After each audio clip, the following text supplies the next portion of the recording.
Sejam muito bem-vindos ao Mesa de Debates. Aqui quem está falando é o Guilherme. Vamos dar sequência aqui na nossa programação da semana, trazendo aqui os debates e as conversas, né, que são necessárias fazer, né?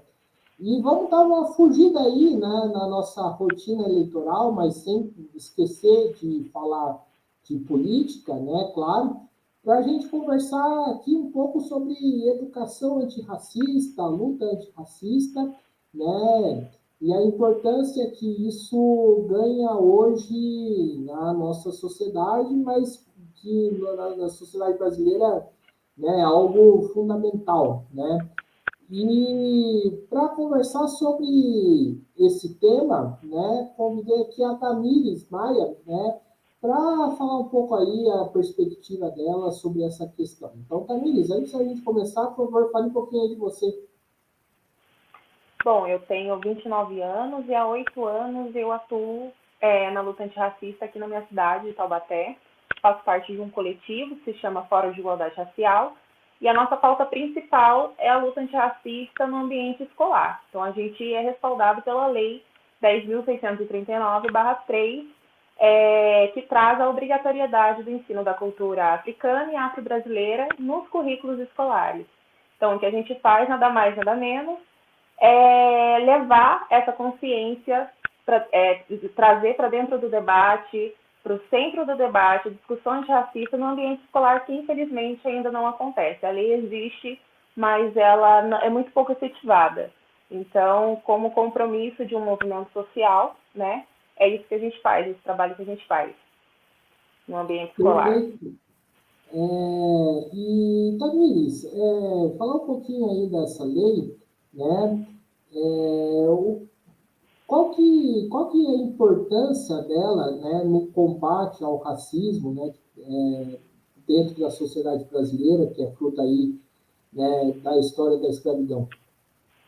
Sim, bom, eu acho que um tema que está muito, né, um termo, na verdade, que todo mundo já escutou, principalmente, é o racismo estrutural, né?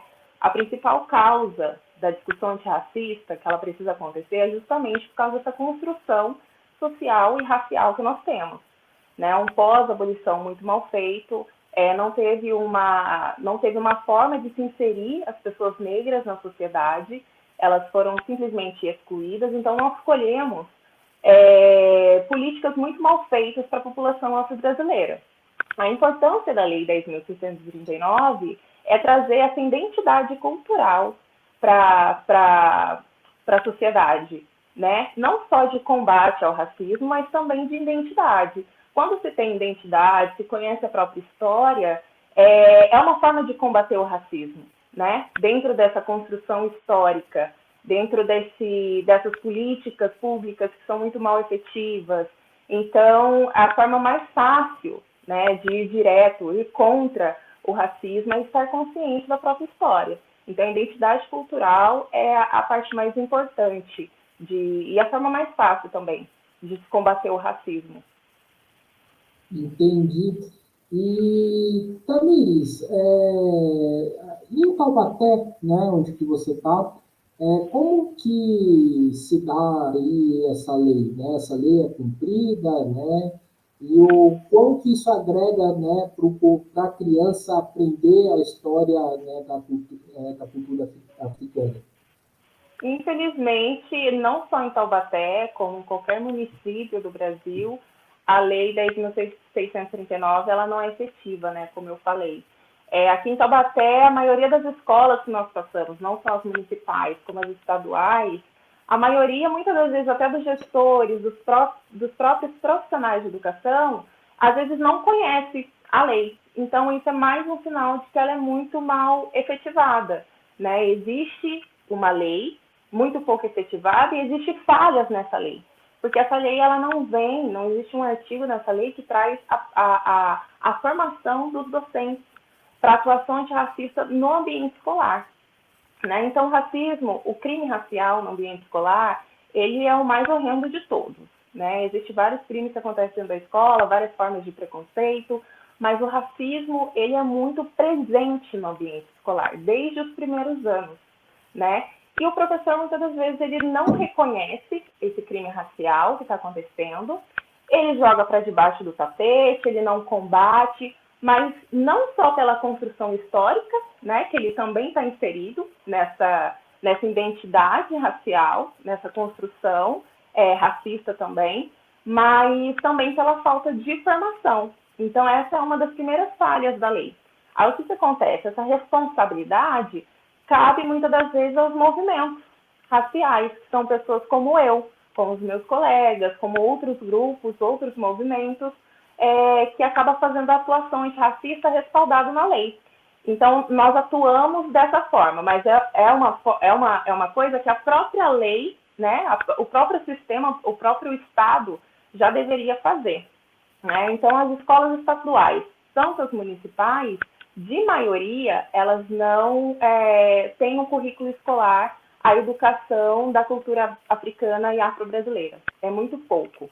Né? Então, assim, ela tem que ser importante, tem que ser efetiva para trazer essa identidade, principalmente para os alunos negros.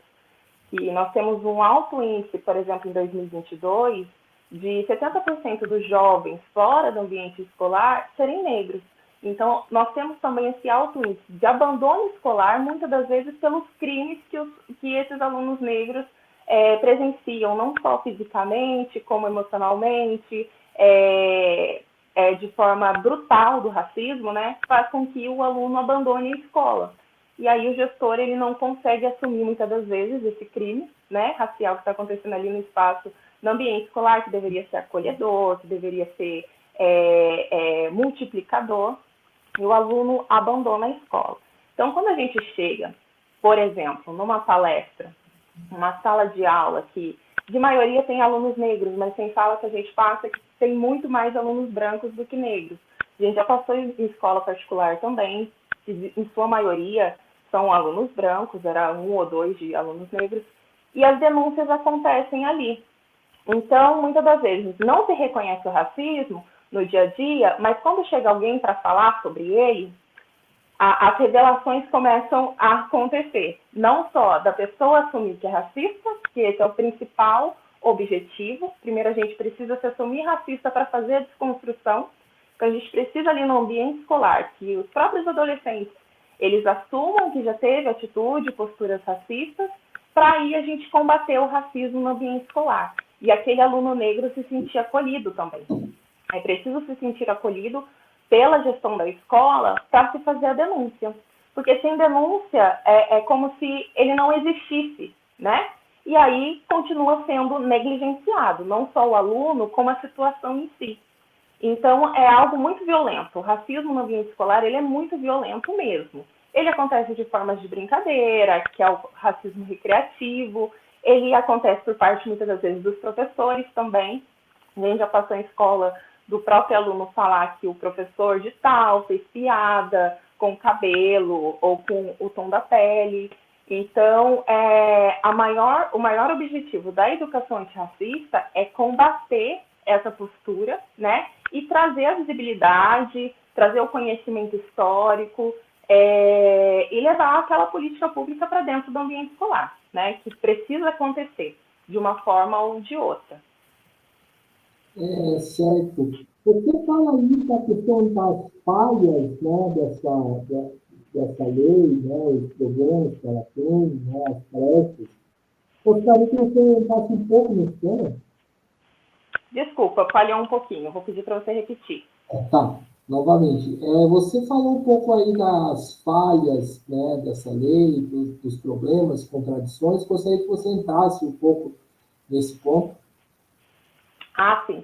A falha ela gira em torno justamente da falta de qualificação dos professores para se combater o racismo, certo?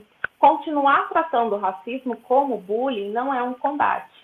Né? Quando a gente chega no ambiente escolar e a gente senta para conversar, muitas das vezes o racismo ele é colocado como um bullying, como uma forma de brincadeira entre os alunos, mas isso contribui ainda mais para o racismo acontecer dentro da escola, entendeu? E em outros setores também da sociedade. A falha da lei é não trazer essa qualificação, entendeu? Para os professores. Ela existe, mas os professores eles não estão qualificados para se falar sobre o assunto. Para colocar em todas as matérias se pode falar de educação antirracista, né? Mas é um professor ou outro que tem essa consciência, mas precisa ser uma coisa geral, né? Em todas as matérias, quando a gente fala em estar no currículo escolar, é porque o assunto precisa ser abordado o ano todo. Mas o que acontece? De forma não só estadual como municipal, a pauta antirracista, ela só é cobrada, né? Ela só chega como cobrança da secretaria, enfim, para a escola na data do 20 de novembro. Aí as escolas têm a obrigatoriedade de trabalhar o tema da consciência negra, né? Mas existe essa lei, 10.639, que já traz essa obrigatoriedade o ano todo, e não só nessa data específica. E aí a escola, muitas das vezes, sem a preparação necessária, aborda o tema do 20 de novembro somente baseado, por exemplo, na escravidão. O que não agrega nem um pouco, né, para nós negros, falar somente sobre escravidão. Quando a gente fala de luta antirracista, nós queremos falar do protagonismo negro, né? Trazer o negro para o centro da construção da sociedade, né? Trazer o negro para o centro da criação de coisas. Porque quando se fala em negro, a gente lembra somente desse estado de ser escravo, né? Ou quando se fala de negro, a gente lembra de trabalho mal remunerado, ou de negros em posição que não são de poder, por exemplo. Há anos atrás, quando se colocava um negro numa novela, era como empregado, como motorista, como escravo, né?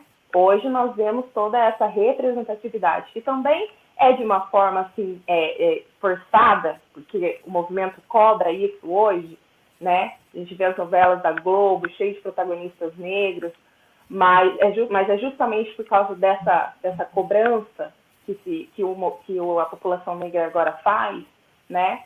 Mas a luta antirracista é justamente isso, é tirar o negro desse lugar de servir e trazer ele para o centro da construção também social, né? De criação da música, da culinária, da tecnologia, né? São nomes, grandes nomes históricos de personagens negros, de pessoas negras que foram apagados durante anos, séculos, né? Os alunos precisam ouvir falar de Luiz Gama, de José do Patrocínio, de Maria Carolina de Jesus, né? Sim. Você toca num assunto bastante interessante, né? De não tratar o racismo como se fosse um mero bullying. Gostaria que você entrasse um pouco sobre isso, né? Porque quando a pessoa trata isso, né, parece que ela está meio que apagando, né, a gravidade do problema. Sim. Primeiramente, a gente precisa aceitar que o racismo ele é uma construção social, né? É preciso que o racismo exista para se continuar permanecendo lugares de privilégio das pessoas brancas, né? Então existe uma manutenção. A lei existe, mas é importante que não se tenha consciência sobre ela, né? Quando continua tratando o racismo como um mero bullying, a gente não está fazendo a manutenção da luta antirracista, né? A gente não está reconhecendo que o racismo existe de uma forma brutal e violenta na nossa sociedade, que mata pessoas negras todos os dias. A gente não está reconhecendo o genocídio da polícia dentro das periferias sobre os corpos negros.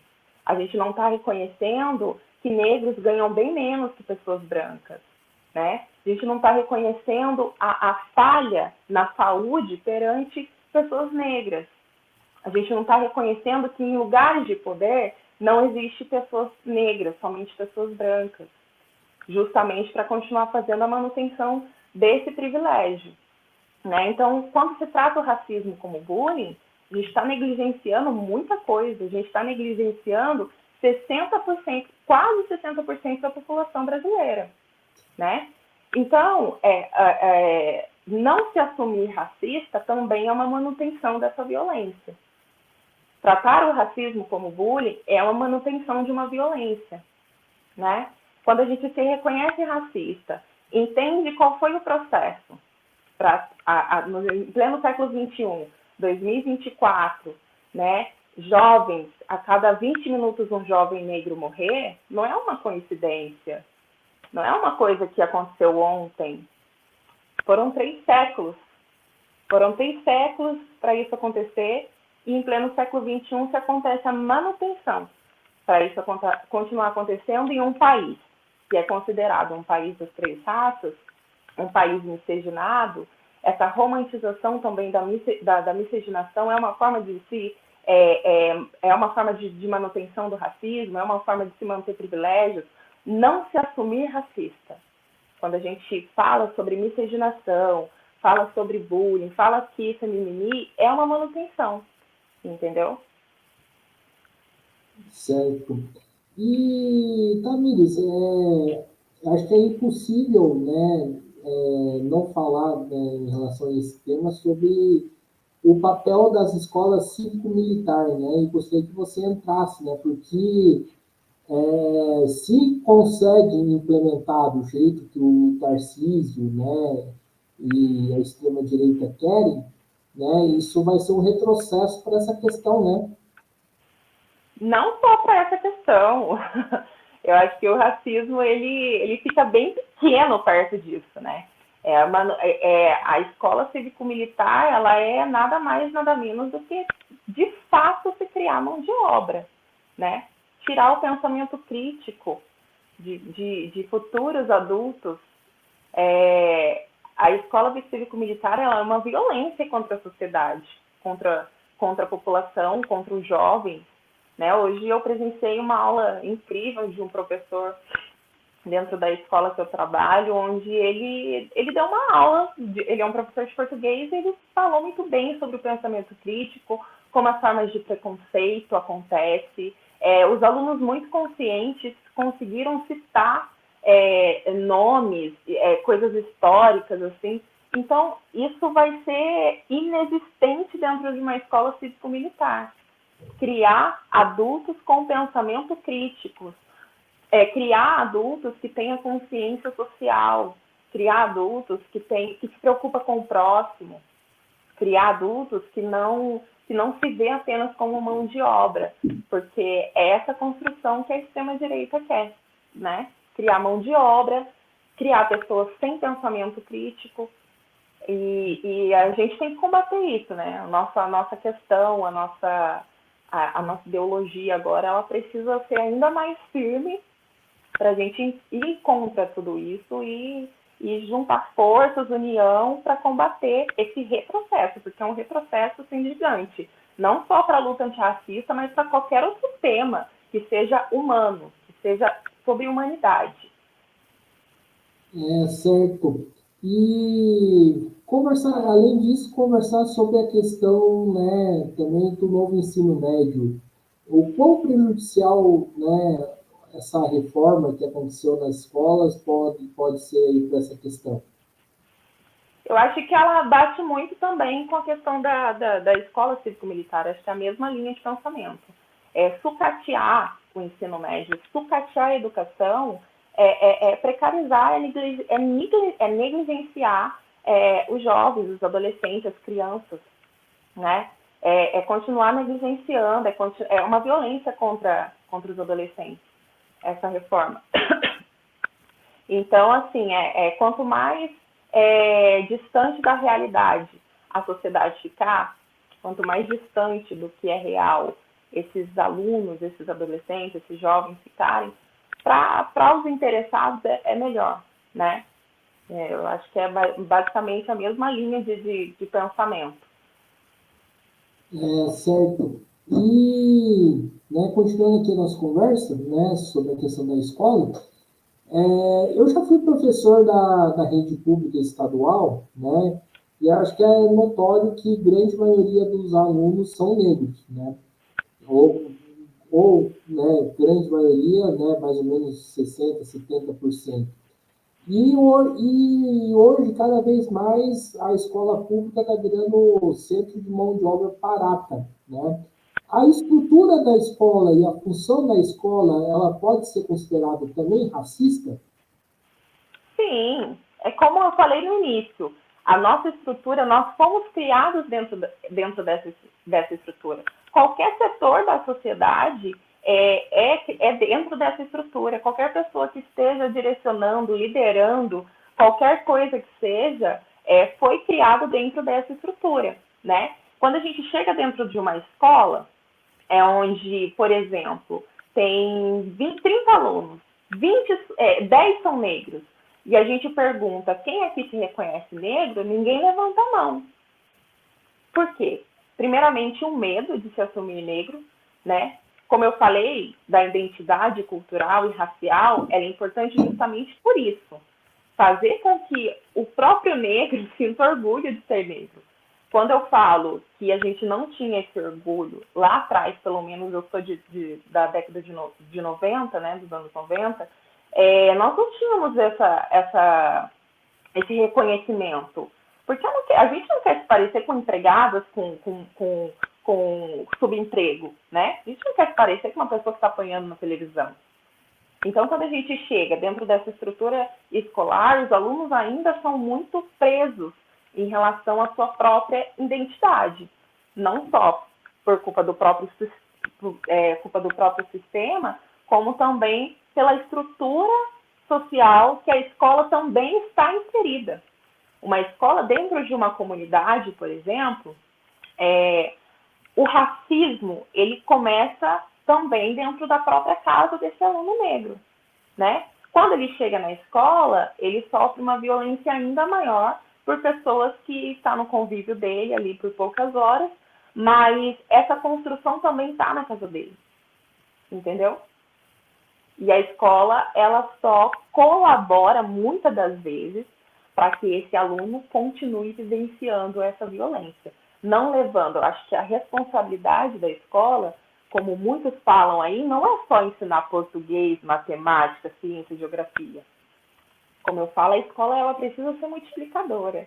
A escola ela precisa parar de criar mão de obra, entendeu? As escolas, infelizmente, elas são uma máquina de fazer mão de obra, certo? Então a gente precisa colocar, enxergar, os próprios gestores muitas das vezes também precisa ter esse compromisso social em construir, né, reconstruir e trazer essa identidade cultural para dentro da escola. Não ser apenas muros, não ser apenas uma máquina de fazer mão de obra, criar ali pensadores críticos, fazer com que os alunos entendam sua própria história, ter esse compromisso social com a comunidade também, porque a presença do Estado dentro de uma comunidade, ela acontece através da escola. Se a escola ela se nega a fazer isso, duas vezes mais negligenciado. Esse aluno, essa família, essa comunidade. Certo. Você falou, né, uma coisa bastante interessante, que é a questão do currículo, né, que o professor, quando vai para a sala de aula, ele não é formado para lidar com essas questões. Aí a gente, né, poderia entrar numa outra toada, que é na questão das universidades, né?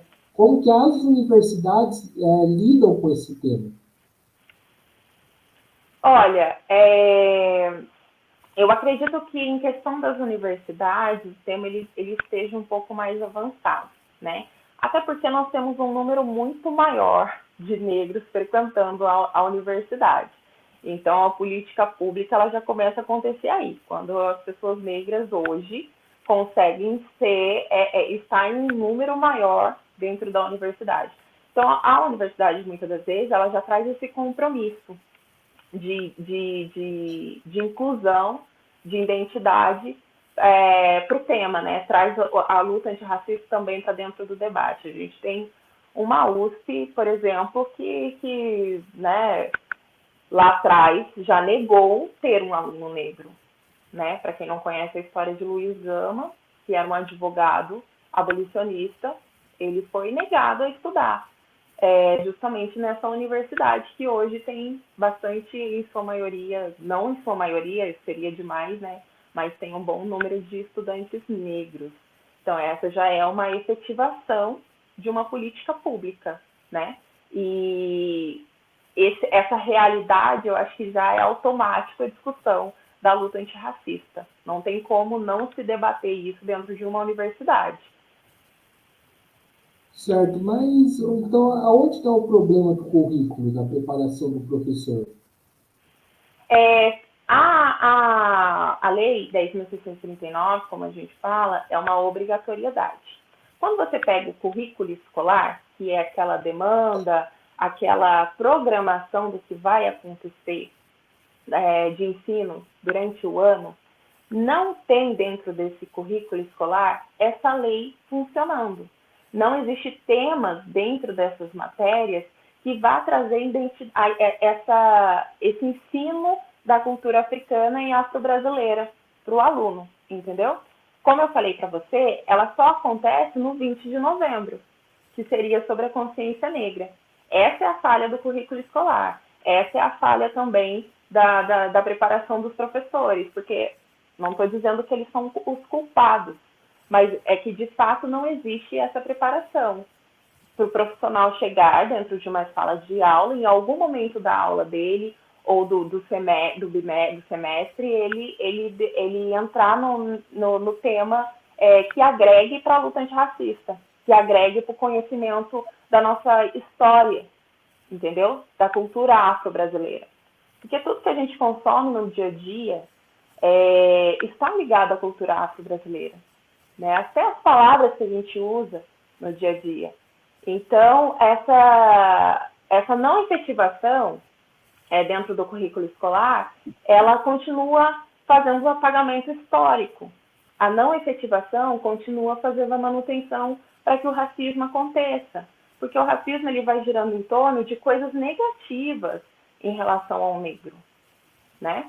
Se a luta antirracista ela acontece, se histórias são contadas de formas reais, de formas efetivas, com preparação, com boa colocação, esse combate ao racismo ele vai acontecendo, né? Como eu falei, o negro ele vai indo para o centro do debate de forma como ela deve ser, de forma positiva, de forma de construção. Não existe Brasil sem o negro, entendeu? Quando a gente fala nas aulas de história, por exemplo, sobre a grande demanda que foi o açúcar, que foi o café, será que tudo isso existiria de fato sem a mão de obra escrava? O país ele foi construído à base disso, né? Os grandes poderosos do Brasil do século XVIII e XIX, eles eram comerciantes de escravos. Não eram os europeus que chegavam aqui. Quem tinha dinheiro, de fato, era o comerciante. Olha como foi um negócio enorme, né? Então, o Brasil ele é construído à base disso. E o apagamento histórico vai colocando o negro somente como um marginal, como um animal, né? A animalização. A própria igreja também, no século XVIII, declarou que o negro não tinha alma, entendeu? Aí a gente faz todo esse apagamento e esquece do passado. Por que hoje a periferia é cheia de pessoas negras? Por que o encarceramento em massa é de pessoas negras? Por que são jovens negros que morrem a cada 20 minutos? Por que o genocídio policial não acontece num bairro nobre, branco? Entendeu? Tudo tem um passado, tudo tem uma história. Por que os alunos dentro da escola não aprendem sobre isso? Né? Por que o aluno da escola ele aprende que o marginal é aquele cara de pele escura? Mas ele não aprende o porquê que de maioria dentro da favela são pessoas de pele escura, né? Por que ele não aprende que pós uma abolição, depois de 3 séculos de escravização, não existiu política para que trouxesse humanidade, né? O mínimo que fosse para aquela pessoa que perdeu sua identidade, sua cultura e sua família. O que restou para ele foram os barracões, foi a marginalização, né? Então, assim, trazer essa identidade, trazer esse conhecimento histórico é combater a violência racial. Opa, peraí. É assim, assim, assado, porque lá atrás aconteceu isso, né? O racismo, ele continua culpando a vítima, né? O racismo, ele não está sendo debatido, muitas das vezes, de maneira que ele tem que ser debatido. Ah, mas ele dentro da periferia é cheia de negro porque, né, eles são preguiçosos, eles são bandidos, eles sempre são traficantes, entendeu? Por que nós somos maioria sempre nessa situação? Certo. E, Tamires, acho que é um debate que a gente tem que fazer aqui, né, que a educação antirracista é importante, mas ir para a luta antirracista é mais fundamental, né? Sim, com certeza. Eu costumo dizer que na luta antirracista o protagonista ele tem que ser o branco, né? Eu tenho o meu lugar de fala, mas eu preciso das pessoas brancas, principalmente para que essa atuação aconteça. Não é eficiente para mim chegar para pessoas negras, chegar dentro de uma comunidade onde a violência é uma realidade, falar sobre racismo. Eu preciso falar sobre racismo com pessoas que têm o privilégio de viver. Eu preciso falar sobre racismo com pessoas que ocupam lugares de poder. Eu preciso falar sobre racismo com pessoas que sempre são escolhidas, né? Eu preciso falar sobre racismo com pessoas que podem andar na rua meia-noite tranquilamente com um capuz na cabeça. É com essas pessoas que eu preciso falar sobre racismo. Eu não tenho essa necessidade. Para o negro, eu levo identidade cultural e racial.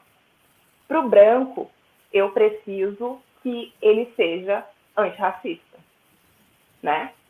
O negro, ele está em situação ali de morte, de não saber se vai estar vivo amanhã, de estar no lugar errado na hora errada. Então, o negro, eu sempre falo isso, para o negro eu levo a identidade cultural e racial. Eu preciso que ele se ame, eu preciso que ele se reconheça como negro, eu preciso que ele conheça a sua história de reinado, entendeu? Eu preciso que ele entenda que ele não veio de pessoas que eram escravas, né? Que ele veio de pessoas, né? Ele descende de reis e rainhas que infelizmente foram saqueados, sequestrados, estupradas, entendeu? E para a pessoa branca cabe a obrigação de ser antirracista. Falar eu não sou racista, mas não combater o racismo não é eficiente, não nos agrega em nada, né? Então, pessoas brancas elas precisam estar dentro dos movimentos sociais, elas precisam estar dentro das pautas, elas precisam ser antirracista no seu ambiente de trabalho, no seu dia a dia, com aquele tiozão na hora do almoço, entendeu? Isso é luta antirracista. A luta antirracista ela tem que começar, primeiramente, de quem vive do privilégio do racismo. Certo, e reforçando aí a importância de estar organizado, né? Além da luta antirracista, da educação antirracista. Desculpa, cortou um pouquinho, repete para mim. Né, e reforçando a importância de estar organizado, né? Para além, né, da questão da educação também, né? Justamente. É muito importante que as pessoas brancas tenham esse interesse, né, de combater o racismo. Porque, como eu falei, fica muito ineficiente falar sobre racismo somente com quem sofre racismo, entendeu? Por isso que é importante buscar movimentos, grupos, ler autores negros que trazem, muitas das vezes, de forma muito eficiente, muitas das vezes não, sim, em sua maioria, de forma efetiva, a discussão do racismo, né? Porque não é culpabilizar o branco, mas é fazer entender que existe uma história muito gigante, muito sangrenta também, de morte por trás de toda essa realidade que a gente vive hoje. Não é um problema que começou ontem, é um problema que foi construído e que se é feita a manutenção diariamente por pessoas que detêm o poder, né? Pelo próprio sistema, por exemplo, ou pela própria família, que às vezes reproduz o racismo de forma consciente, porque tem muita gente que reproduz o racismo de forma inconsciente. É preciso chegar alguém e virar essa chave nessa pessoa. Mas, em sua maioria, o racismo ele é reproduzido por pessoas que sabem o que estão fazendo, sabem o que estão falando. É impossível alguém hoje, no ano de 2024, nunca ter ouvido falar sobre racismo estrutural, né? Nós temos um grande, assim, atuante com o nome atual, que é o Silvio Almeida, né? Que cuida dos direitos humanos aqui no Brasil. Esse cara vai entrar para a história. Qualquer pessoa pode ouvir Silvio Almeida falando, entendeu? Então é preciso ter esse interesse. Dizer eu não sou racista. Oi? Desculpa, pode dizer que não é racista não é uma contribuição, né? Ser antirracista é uma obrigação. E, Tamires, tira uma dúvida. Existe todo um debate, né, sobre esse termo racismo estrutural dentro do movimento negro. Eu queria que você explicasse um pouco, né, mais por uma curiosidade minha, por que tem alguns setores que não gostam do uso desse termo? O racismo, esse termo, racismo estrutural, ele evidenciou muito através do livro do próprio Silvio Almeida, que tem esse título, Racismo Estrutural, né? Eu, sinceramente, não consigo entender qual que é a resistência em relação à palavra, porque o racismo, ele é estrutural, né? Como a gente sempre fala, quando a gente fala de uma construção histórica, nós estamos falando de uma estrutura. Assim como tem o racismo institucional. O racismo institucional é quando ele parte da instituição. O maior exemplo que a gente usa hoje é a segurança pública, né? Quando um policial está em um momento de crime e descrevem, muitas das vezes, muito mal o criminoso, ele de primeira vai abordar sempre um homem negro se estiver ali por perto, nunca um homem branco. Isso é racismo estrutural e também institucional, que está partindo de uma instituição, entendeu? Essa resistência contra esse termo, eu acredito que também seja uma negação, né? Quando a gente fala de racismo estrutural, nós estamos falando de uma construção histórica, que não dá para ser mudado amanhã, de manhã, entendeu? A gente precisa combater também o passado. A gente também precisa combater essa estrutura, né?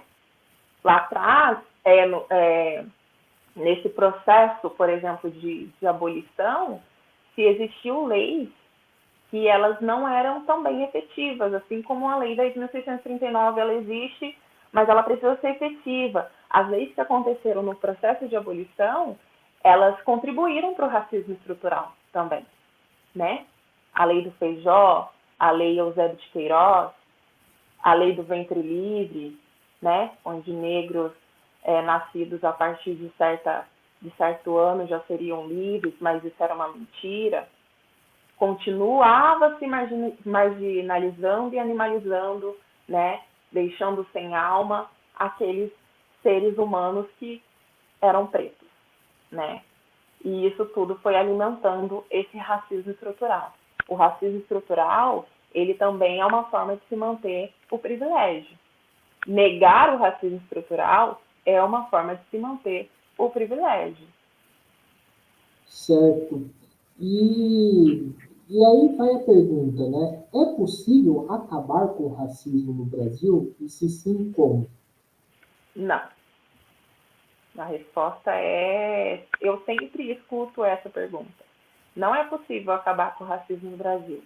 O que a gente faz é combater o racismo. Todo dia vai nascer alguém que vai ser criado por uma pessoa racista.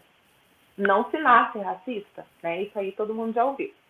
Mas é a criação, né, por pessoas que também estão inseridas dentro dessa estrutura e que se negam o tempo todo a evidencializar a história, elas, elas criam pessoas também, né? Então, todo dia vai nascer uma pessoa que nasce, todo dia vai nascer uma pessoa que vai ser criada por uma pessoa racista. O combate ao racismo, ele é real. Ele precisa ser uma realidade, né? Mas acreditar que ele vai chegar um momento que ele não vai existir na sociedade, isso é impossível, porque o racismo também ele é uma luta de classe. O racismo também está atrelado à luta de classe, né? A lugares de poder. Se o racismo acaba, o privilégio também tem que acabar. Sem racismo não tem privilégio, né? A manutenção do racismo é manter o privilégio. A sociedade, ela quer acabar com o privilégio? Será que o dono de empresa quer que o filho estude com filho de pobre? Será que a precarização da escola pública também não está relacionada a questões sociais e raciais? Né? Mas quando eu falei isso, na verdade eu falei no sentido de, né, de mudar o, da sociedade atual para uma nova sociedade que seja, né, de fato mais igualitária, mais humanizada. É nesse sentido. Nem uma nova sociedade, por exemplo. Não, pelo menos para mim, como ativista e atuante, né, de forma muito efetiva e diariamente, a gente busca, lógico, que uma sociedade igualitária, mas acreditar que ela vai existir de uma maneira plena é um pouco insensato, né? Não dá para a gente acreditar nisso. A violência racial, ela é tão presente, ela é presente em qualquer setor da sociedade.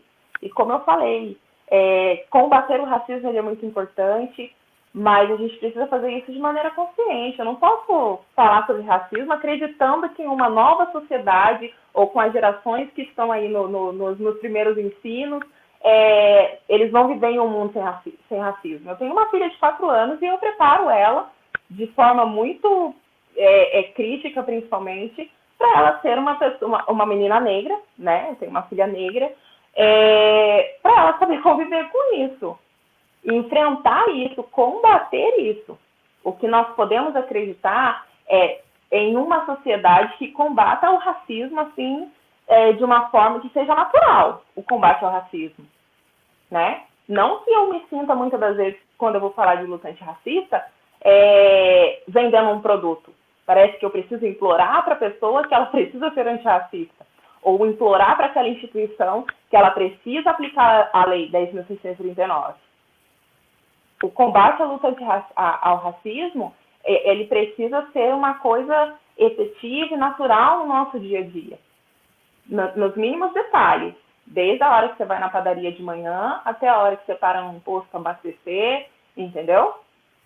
Acreditar numa sociedade sem racismo é um pouco insano, porque é preciso a manutenção dessa violência, principalmente, para a sociedade continuar sendo o que ela é. Entendi. E para a gente fechar aqui a nossa entrevista, o Tamires, fala um pouco aí sobre acho que é Fórum, né, Fórum de Combate ao Fórum de Racismo, Igualdade Racial. Fórum de Igualdade Racial em Taubaté, como que ele funciona, Isso. qual que é a sua atuação? O fórum ele foi criado em 2022, né? Foi um grupo de ativistas aqui da cidade de Taubaté que se reuniu de forma muito agregadora, para criar a minuta da criação do Conselho de Promoção de Igualdade Racial aqui da cidade, que não tem. Né? Cidades menores aqui do Vale do Paraíba já possuem o CONPIR, que é o conselho que cuida das demandas da população afro-brasileira, da comunidade negra do município, e Taubaté até então não tem. Eu vivo numa cidade extremamente colonial, eu vivo numa cidade que exalta bandeirante, né, com estátua, eu vivo numa cidade muito elitista, eu vivo numa cidade conservadora e de maioria de extrema-direita. Então, há 2 anos, 2022, há 2 anos, né, essa minuta está parada na Câmara daqui da cidade, né, por vereadores que se negam, principalmente um vereador em específico, né, que é o Alberto Barreto, presidente da casa, que barra o projeto há 2 anos e não coloca em votação. Então, o fórum ele nasceu dessa minuta. Quando a minuta foi criada, foi para discussão, foi para debate, foi para ser votado, né, que até agora a gente espera por esse milagre, nós decidimos por continuar com o grupo, tornando ele um coletivo. E assim, foi através de indo em uma escola, em outra, que o fórum virou um forte nome aqui na cidade, em questão da luta antirracista, em questão das pautas raciais e sociais também, né?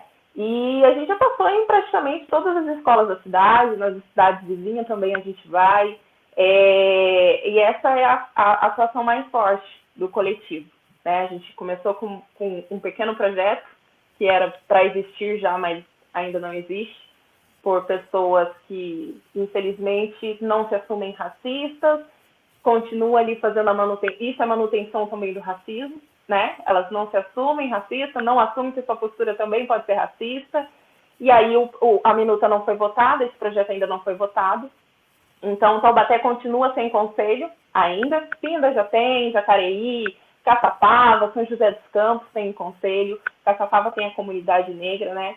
Mas já é um passo enorme para se discutir as demandas da população negra.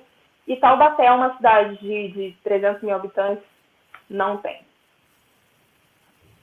Então, acho que é isso aí, pessoal. Estamos encerrando aqui mais uma entrevista do Mesa de Debates. Quero aqui agradecer a participação, né, da Tamires, né? Gostei aqui demais, né, de fazer esse papo, né?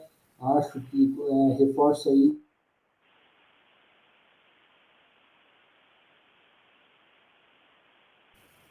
reforça aqui a importância, né, de debater esse tema e passo a palavra aí para ela fazer suas considerações finais. Eu agradeço pelo convite, né? Eu não te conheci ainda. Eu acredito na luta antirracista. Você fez uma pergunta que é para se pensar, que é sobre a construção de uma nova sociedade que não existe esse problema, né?